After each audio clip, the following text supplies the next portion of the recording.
ouvir. Bandeirantes Acontece. Bom, o Brasil acumula toda uma história de esquisitices, né?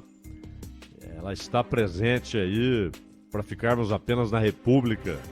Desde 1889 acumulamos esquisitices, né?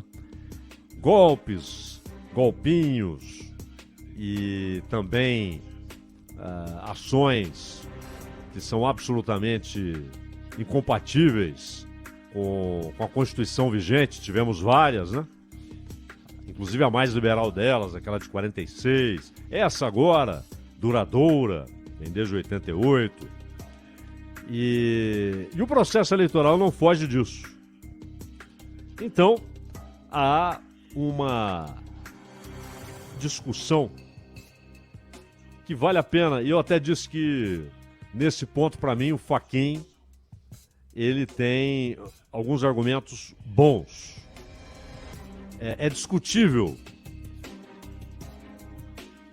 o quanto o ministro do Supremo, e aí na condição, neste momento, de presidente do Tribunal Superior Eleitoral, pode tentar influenciar decisões do Congresso. Esse é um ponto. Segundo ponto, a Justiça Eleitoral, a existência da Justiça Eleitoral em si é discutível. Porém, ela está aí desde 32, teve um período em que ficou suspensa, né?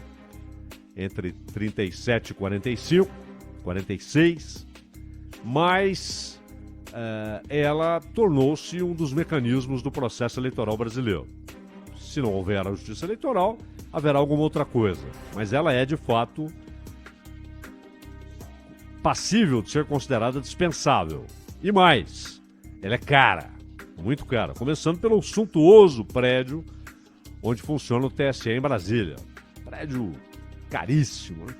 Foram centenas de milhões gastos na construção daquele prédio. E o seu funcionamento, sua manutenção, tudo isso é muito caro, além, claro, do custo dos que lá trabalham.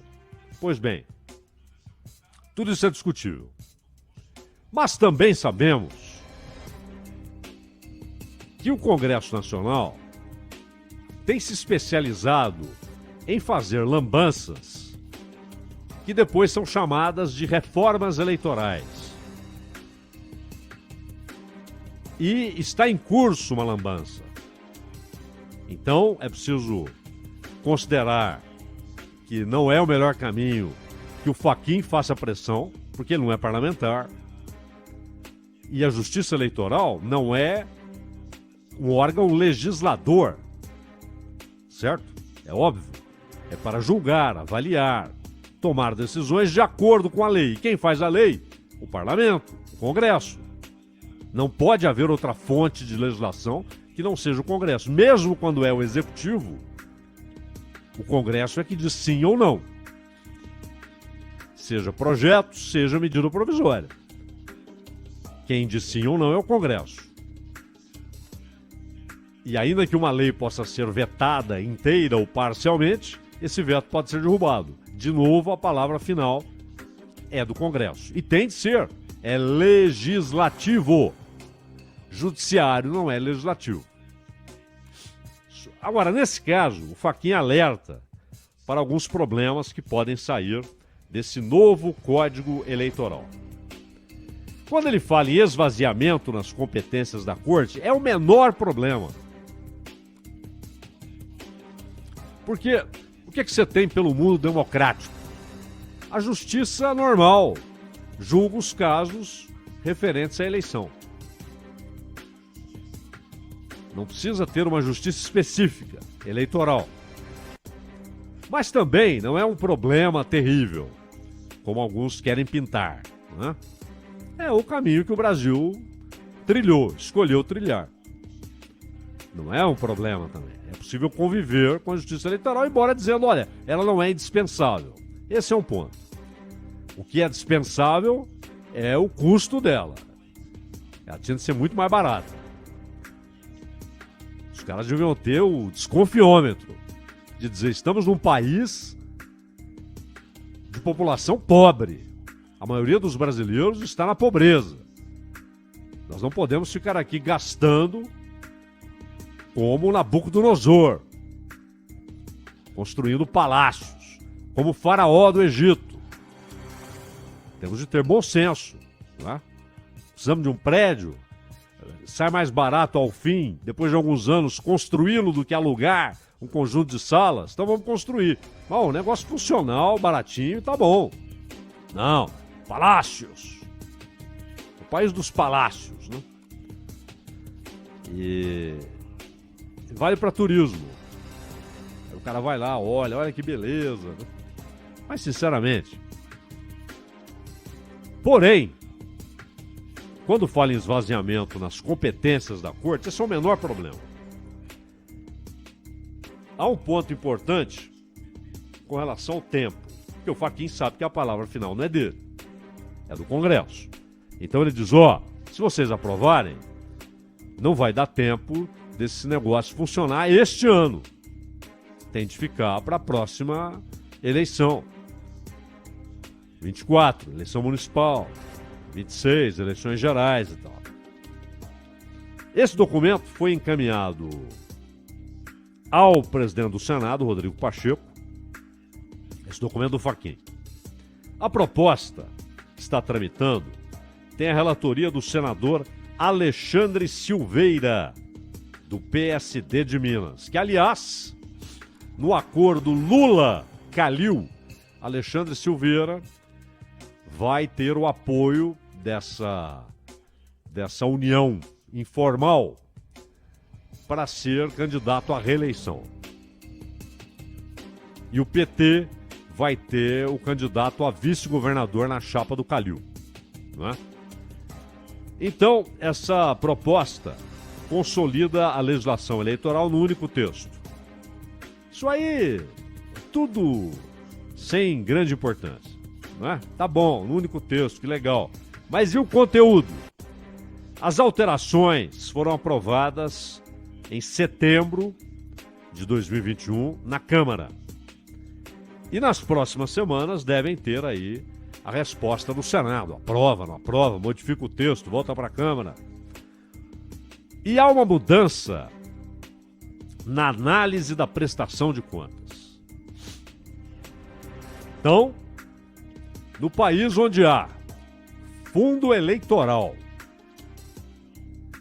o que é, claro, decorreu a ideia do fundo eleitoral de uma decisão do Supremo, quando julgou inconstitucional, encontrou caminhos para isso, a doação privada, de pessoas jurídicas, de empresas. Foi mantida a doação de pessoa física, né? E, claro, isso gerou laranjais. Então, uma empresa doa e usa ali 100, 500, 1000 CPFs para fazer a doação. E quem recebe sabe quem doou. Sabe que foi aquela empresa que doou, aquele banco que doou. Sabe. Ainda que a doação esteja diluída em 1000 CPFs. Né? Mas, tá bom. Estabelecido o fundo eleitoral. Não deveria, mas não tinha jeito, era uma coisa ou outra. Se uma foi considerada inconstitucional, tem de ser a outra. Talvez um dia o próprio Congresso restabeleça no texto constitucional, via PEC, a possibilidade de doação de pessoa jurídica, e aí o Supremo tem de reconhecer. A não ser que houvesse um ataque a uma cláusula imutável da Constituição. Mas essa história não parou por aí. Veio o fundo partidário. Esse é uma cretinice, uma excrescência, uma aberração, que é o povo dar dinheiro para partido político, compulsoriamente.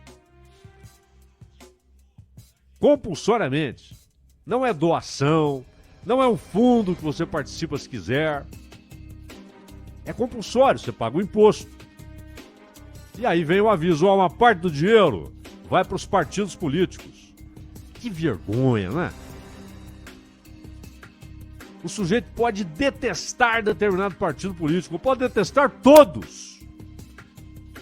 Mas ele tem de dar dinheiro para a casa que eles vão comprar, para a casa que eles vão alugar, para o carro que eles vão alugar, para o carro que eles vão comprar, para a viagem que eles vão fazer de aviãozinho, para o frete do aviãozinho, para festas.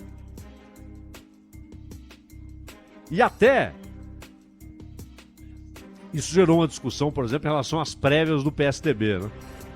Porque as prévias do PSDB, e foi ótimo que o partido tenha realizado prévias, é um mecanismo muito bom para escolher um candidato, só que depois o próprio partido cuspiu nas prévias, né? No resultado das prévias. Mas aquilo foi feito com dinheiro do povo. Fundo partidário, fundo eleitoral. No caso das prévias, você pode usar ambos. E aí? E aí as prévias não valem? Não vão devolver o dinheiro, tá usado, né? Já foi usado. Mas não é só isso. Isso tudo é imoral. O povo dá dinheiro para sustentar partido é imoral. Mas é legal. Porque o Congresso assim decidiu e cabe a ele fazer leis. É imoral. É cretino. É uma excrescência. Mas é legal. Porque o partido, ele que convença as pessoas para que se filiem ou para que doem, né?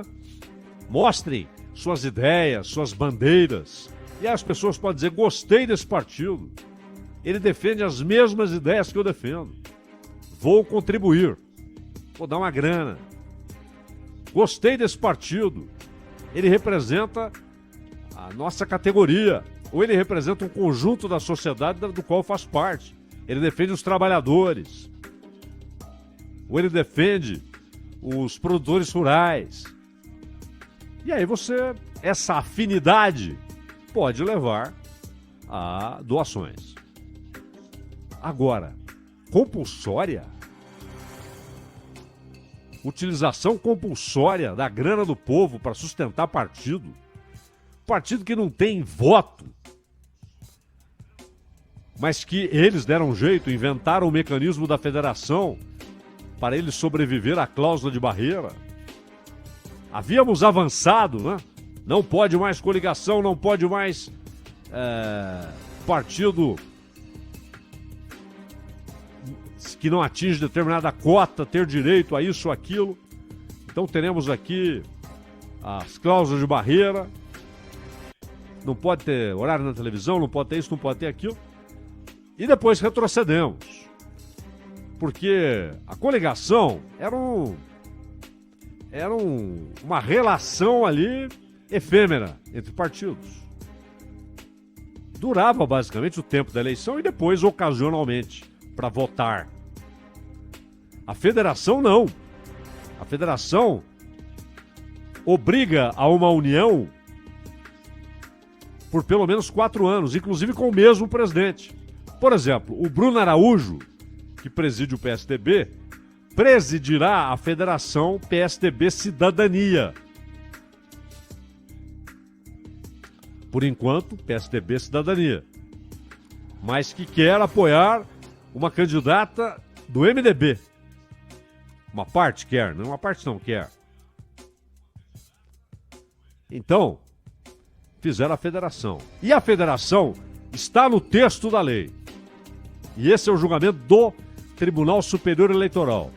Esta semana, o TSE formalizou, aprovou a federação PSDB Cidadania, PSOL, Rede, PT, Partido Verde e PCdoB. Essas federações foram aprovadas pelo TSE e no voto dos juízes do TSE está lá explícito que a federação pressupõe uma espécie de período experimental antes de uma possível fusão. Essa é a ideia. Pode haver. É um período, você passa ali 4 anos, com o mesmo estatuto, o mesmo presidente, não é? com uma bancada no parlamento, disputa as eleições, não pode ter 2 candidatos para cargo majoritário no mesmo lugar, só pode ter um por federação, não pode ter um candidato do Cidadania e um do PSDB ao Senado, é um ou outro, é a federação, não é? Mas, qual é a ideia? Que nesse período eles avaliem a possibilidade de uma fusão. Então, lá na frente, PSDB e Cidadania pode virar um partido só. PT, Partido Verde, PCdoB podem virar um partido só. O PSOL e o Rede podem virar um partido só. É essa a ideia. E os gastos. Vocês estão lembrados da outra tal reforma em que escancararam a possibilidade de uso do fundo partidário? Escancararam. Podem fazer festa. Basta que você diga que é um evento partidário. Fazer uma festona, não é? Convida lá a gente para tocar, para cantar. Com dinheiro público. É um evento partidário. O que esse troço tem de ser bancado por dinheiro do povo? Por que a viagem do dirigente de aviãozinho tem de ser bancada com dinheiro do povo? E mais, salário. Porque hoje você tem quadros que são sustentados pelos partidos em tese, né? O cara pode ter uma fonte de renda muito melhor do que aquela. Mas durante determinado período, ele tem um salário do partido. Tudo bem. Desde que não seja com dinheiro do povo. O cara tem um salário, porque ele é um quadro importante, o partido quer que ele não se preocupe com mais nada, só com política, só com eleição, só com política eleitoral, só com os interesses do partido e paga um salário para ele, não se preocupar com mais nada.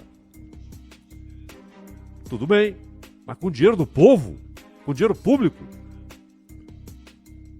Mas é legal. É imoral, é uma excrescência, é uma aberração, mas é legal.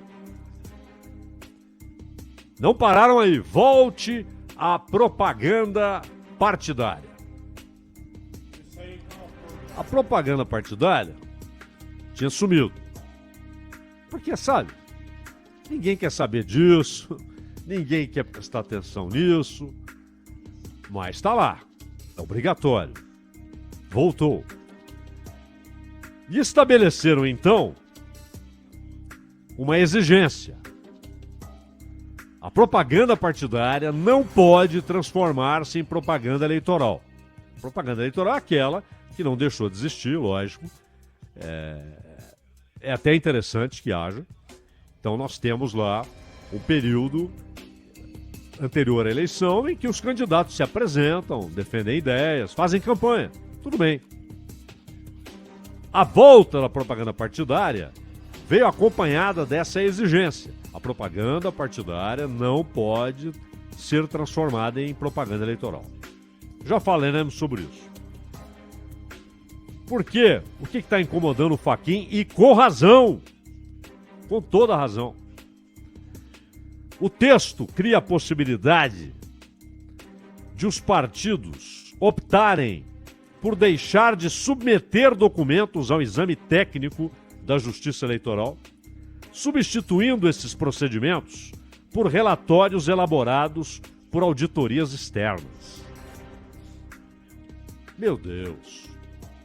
E aí, como disse o Fachin, o TSE e os tribunais regionais, eles vão virar o quê? Um cartório. O cara chega lá com o relatório, eles carimbam. Pá! Não analisam, não recebem documentos, não investigam. Que justiça será essa que só carimba? Seria como se na justiça normal, do dia a dia, não é? Uma empresa é acusada de alguma coisa. E ela dissesse, não, pela lei, basta os meus advogados levarem aí a defesa a análise que eles fazem do caso, a explicação que eles dão para o caso, e vocês aprovam. A minha única obrigação é levar um relatório para vocês, feito por gente que eu contrato. Tá bom? Claro que não, né? Por que que na Justiça Eleitoral isso será assim? Os partidos vão chegar lá com um relatório feito por terceiros que eles contrataram e o tribunal carimba. Apresentou o relatório. O carimbo é esse, não é nem o relatório é confiável, tudo que está aqui é verdade. Não, carimba. Entregaram o relatório. Não é nem cartório isso, né? É uma sessão de recebimento de documentos. Você atesta que recebeu os documentos e ninguém mais vai olhar o documento. Então, ele diz que, com o devido respeito, afirma o Fachin, a redação atual da proposta legislativa encerra comprometimento insofismável das competências da Justiça. Aqui o que ele está dizendo não é da necessidade da Justiça Eleitoral, mas da competência que ela tem, é justiça, pô. De dizer se um partido cometeu irregularidade ou não. Mas vamos nos lembrar que naquela mudança em que eles escancararam o uso do fundo partidário, eles também limitaram ao máximo a possibilidade de punição. É muito difícil punir. E a punição, se limitaram o máximo possível, a punição é a mínima possível. Ela é meramente pecuniária e restrita a algumas dezenas de milhares de reais, 20 mil, 30 mil. Como é que é? E a responsabilidade dos líderes do partido, daqueles que respondem pelo partido, daqueles que dizem para onde vai a grana do fundo partidário, desaparece.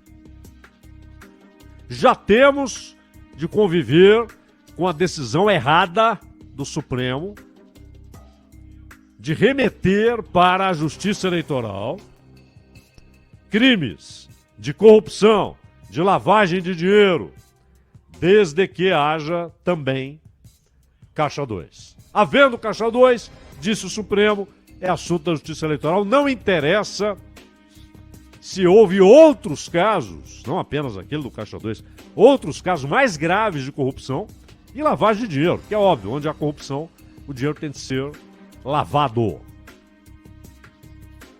E aí, agora mais essa, o partido não vai dar explicação. E aí, até a possibilidade de investigação de Caixa 2 é reduzida drasticamente. Você vai receber o calhamaço de uma empresa contratada pelo partido. Ah, detalhe, quem vai pagar a empresa? Quem? O povo. Claro. Isso é dinheiro do povo. Vai pagar a empresa para ela fazer a documentação das contas do período eleitoral. Ela é cliente do partido, o partido é seu cliente, e ela é cliente do partido, pode ser contratada até por 20 anos, né? Contrato de longo prazo, com dinheiro do povo. Aí ela chega lá na Justiça Eleitoral e fala isso aqui, ó. E a Justiça carimba, recebemos. Isso é uma brincadeira, e é isso que foi aprovado na Câmara e está no Senado. Então, nesse ponto, o Fachin está certíssimo. Mas é a decisão do Congresso. Quem faz lei é o Congresso Nacional, né? E por fim, falamos aí da propaganda partidária, que ela trouxe, nessa sua volta, a exigência de não ser transformada em propaganda eleitoral. Pois bem, há uma ação do PL, partido do Valdemar Costa Neto, que é o partido que abriga a candidatura do Bolsonaro, contra o PT no Tribunal Superior Eleitoral por propaganda eleitoral irregular. E aí, aos casos e tal, tem aquele show que tinha a Daniela Mercury, né? Bom, a questão, vamos resumir, já estamos no fim, né? Vamos resumir. Tem propaganda eleitoral em todos esses eventos citados aí pelo PL? Tem. Mas todos estão fazendo propaganda eleitoral há muito tempo. Estão fazendo campanha há muito tempo. Há quanto tempo o Bolsonaro está fazendo campanha?